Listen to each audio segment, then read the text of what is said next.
Hello, boys and girls. This is going to be a post for your inner child. Did you feel like you got tricked into studying physics because you wanted to understand the secrets of the cosmos? Well, you might find this funny, but chances are you won't. A dragon roared into the coldness of space, and the stars are condensation from his breath. No, silly. Stars aren't like condensation. They are like a diffraction pattern from X-rays shining through a crystal. No, that's stupid. There was a little boy who blew a bubble which popped, and the bubbles popping are the stars. No, that's also wrong. The little boy didn't blow just one bubble. He blew bubbles everywhere throughout all of space at all length scales. You've both got it all wrong. There was a pail of bubbly goop and an ogre started to shake it around until it organized itself into the cosmos through collective effects. The ogre didn't shake the pail, of course. He microwaved it. That's what the CMBR is, of course. You know, this is all too complicated and speculative. I prefer, in the beginning there was the Word. Like a story? Or like a computer program? What? Like we are all just in a big computer simulation? That can't be. That means that math came before nature, and we know that math was invented to describe nature. But if space filled with bubbles is like space filled with binary numbers, then it still fits. If you say so. There was a bucket full of ones and zeros, and an ogre started to shake it around, and that was Let There Be Light? Oops. Why not? I prefer the dragon to the ogre. Don't you see that the dragon was the ogre's pet? He lived in the bucket of bubbles, and he was made of bubbles. Okay, I don't think I want to be a cosmologist anymore. I don't blame you. What would you rather do? It looks like that bridge over there is falling into disrepair, and it looks like there are a lot of homeless people living underneath it. Maybe I should work on that. Maybe some of them are musicians or artists, and they need instruments or a place to work and sleep.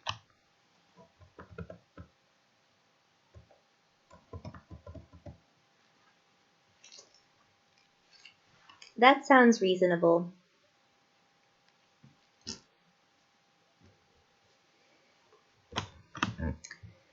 Hello. This ridiculous little show was my impression of human understanding of cosmology. If I try to be more serious about it, the results can often be a little bit boring, as in the following. Time is the friction resisting our motion. It is defined by circles. Space is what we move through. It is defined by the straight lines of a grid. Time is space which has been curled into a circle by turbulence in the wake of something which moves. When a boat travels through water, the water will curl off into swirls around the boat. Those swirls prevent the boat from moving infinitely fast. I think of those swirls as measures of time. When the turbulence is strong enough to cause time to curl up into whirlpools or bubbles, the result is matter, something that has mass and takes up space. Mass is defined by the linear motion of the centers of circles. Space-time describes how mass changes the flow of time in the vicinity of matter. Motion in a circle appears to be clockwise or counterclockwise, depending on where you are standing. This is why, on the scale of fundamental particles, the direction of time is relative. When particles with opposite clocks collide and annihilate, their clocks stop and the particles disappear. People ask, why haven't all particles annihilated already? And the reason is that they are moving through space, back and forth, in all directions.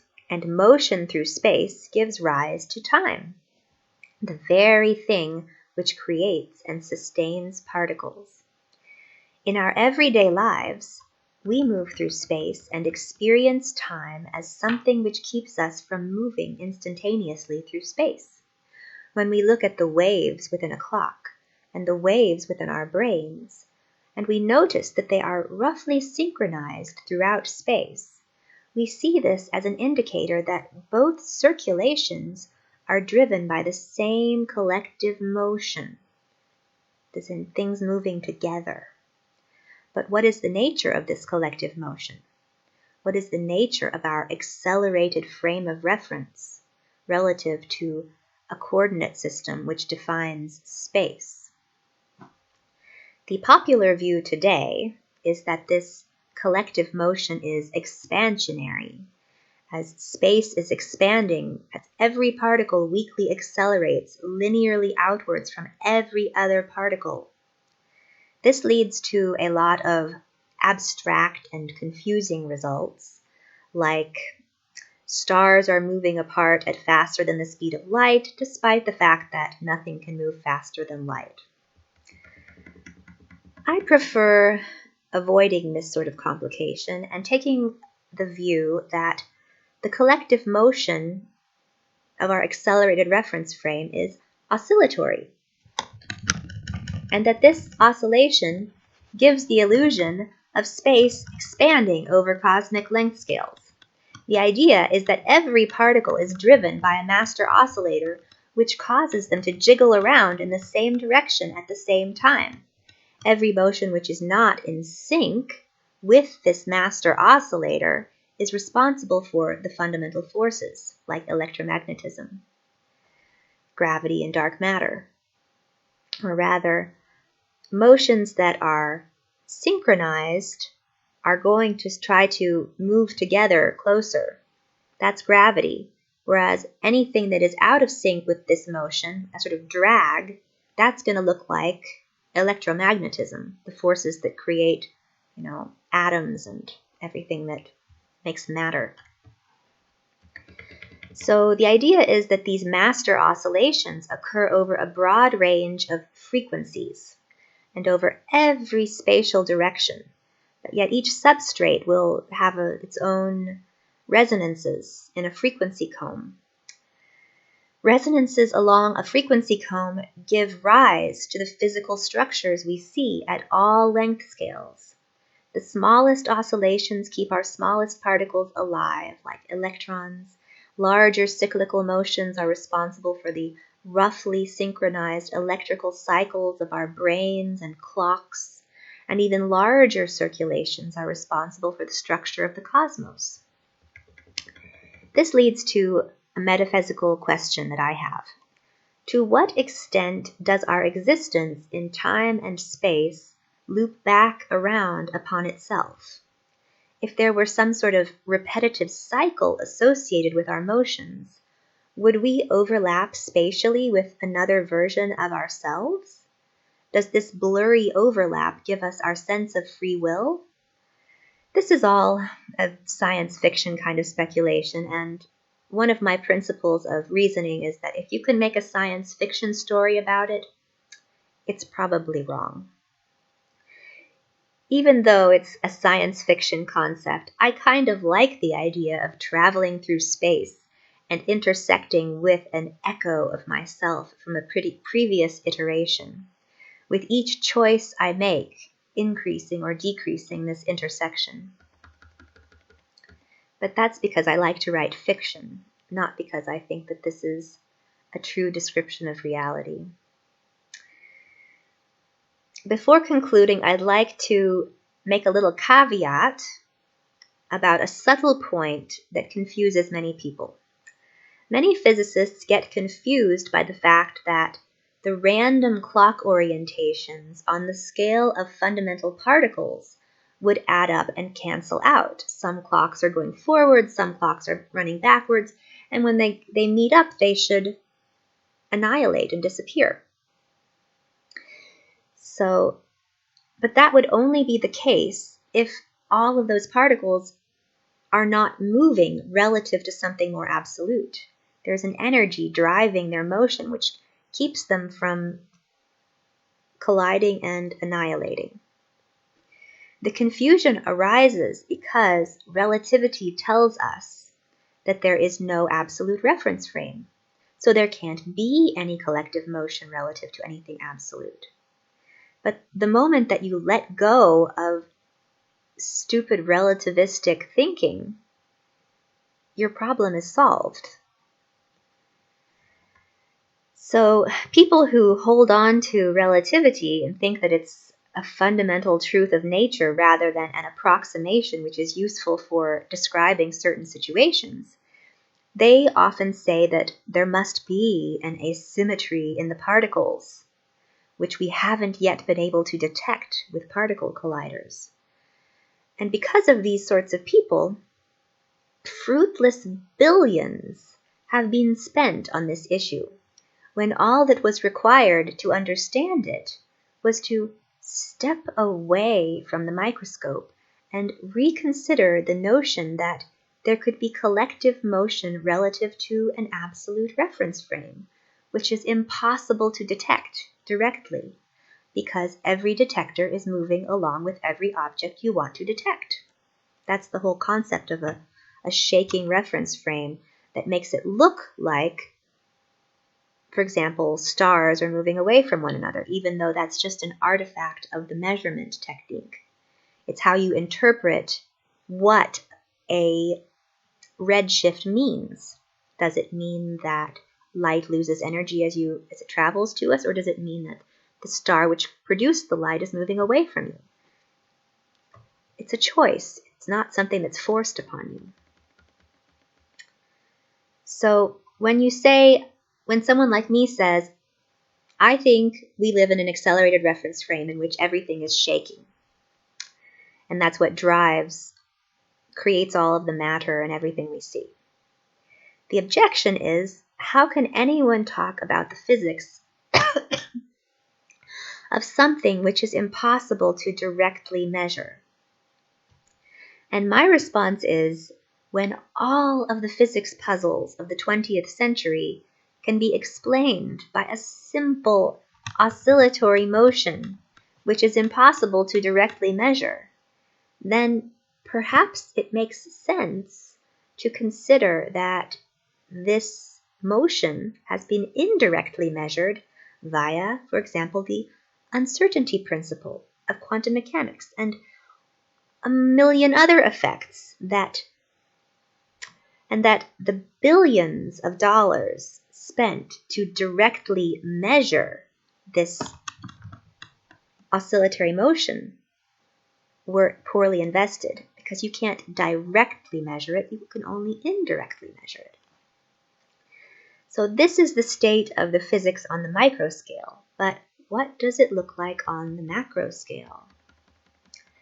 At the moment, if you measure the Hubble constant in 5 different ways, you will get 5 very different values for it. So you've got 67.4 from these Planck satellites measuring the cosmic microwave background radiation. You've got a similar value from baryon acoustic oscillations. And then on the other side of the spectrum, you've got things as big as 76.5 by measuring galaxy surface brightness fluctuations, or 74.8 from measuring something called a megamaser, or 74.0 from Cepheid variable stars, and so on. And then in the middle of all of this, you've got a measurement of 69.8 from the tip of the red giant branch stars. So they don't agree. A journalist who observed a recent conference on these discrepancies found the debate and the participants rather preposterous. He thought of the song by Steeler's Wheel. Clowns to the left of me, jokers to the right. Here I am, stuck in the middle with you. Oh, that was horrible. There are several possibilities to explain these discrepancies. 1. Space expands or vibrates at different rates at different locations and over different length scales. This doesn't sound completely unlikely to me. Another possibility is we are doing solar spectroscopy wrong, or stellar spectroscopy, and I think this is also likely. A third possibility is that we have no idea what quasars are. Halt and Arp had an idea which was basically pushed out of popular discourse by people who insisted that quasars could only be one thing. That they have to be baby galaxies, whereas Halt and Arp thought that they were things ejected from galaxies which are closer by. A fourth possibility is that cosmic microwave background radiation measurements are possibly related to local effects, and that they say nothing about the structure of the more distant universe, and we just simply can't see the more distant universe. And then lastly, another possibility is that astronomers do not know how to apply relativity. And I am certain of this because if they knew how to apply relativity and how to interpret it, we would never hear anything about dark matter or dark energy. These things just tell me that they're using relativity, general relativity in particular, without understanding a simple fact, that general relativity is a static approximation of a more dynamic system. Once you understand that, then dark energy and dark matter are absolutely stupid concepts that are so misleading that they should be just thrown in the trash. I mean, when you're trying to calculate something, it's useful to use sort of stand-in variables, fudge factors like dark matter, but physics elevating a fudge factor to the status of something that we have to search for, like an actual thing that we have to find, rather than just an error associated with making an approximation, it makes no sense. Once you've resolved all of these issues, all of these possible errors, then there is the question of how to interpret the data in a larger sense. And there you have two very different schools of thought, one which is extremely mainstream and the other which has been pushed to the fringe. The mainstream interpretation of all astronomical data that we have today is Big Bang cosmology. And you'll find this in all sorts of popular science literature, and people will say, this is the most well-supported paradigm ever, and blah, blah. But really, I think it's rather silly to focus on one particular interpretation and ignore tired light physics, and basically they just prop it up like a straw man and knock it down. And the only reason I can imagine for why they do that is because they want physics to have this image of being a sort of monolithic, single-minded, we are all in agreement, we all understand everything sort of community, which is the opposite of the spirit a scientific community should have. And I find this very disappointing. I've often written about how these two approaches, Big Bang versus tired light, have very different heuristics and definitions of space and time. So often one of these heuristics fits very well with quantum concepts and collective effects. The other does not. But because it doesn't fit, it has provided a justification for funding requests for the past 70 years. So by deliberately choosing two incompatible frameworks, physics has been exploiting the fact that politicians don't know what physicists are talking about. And they've been getting money out of this system for decades. If they really wanted to solve the problem, they just choose two compatible frameworks, tired light and quantum thermodynamics fit together like peanut butter and jelly, whereas Big Bang cosmology and quantum mechanics fit together like oil and water. They just don't, well, I'm using really bad analogies here. What I'm trying to say is tired light physics and quantum thermodynamics are consistent with one another. There is no mysterious inconsistency. They just work. And the only mystery is why physicists have refused to use compatible definitions of space and time for physics on the micro scale and on the macro scale. It's just, why do they teach people like this? Why do they maintain this level of compartmentalization? It's really baffling. Personally, when I see a question about how many billions of years old the universe is, I think, first of all, why do we care that much? What does time even mean in this context? A universe created in 7 billion years sounds just as magical and silly to me as a universe created in 7 days. So the real question from my perspective is, why are we giving a community of magical thinkers who talk about the universe in this weird way?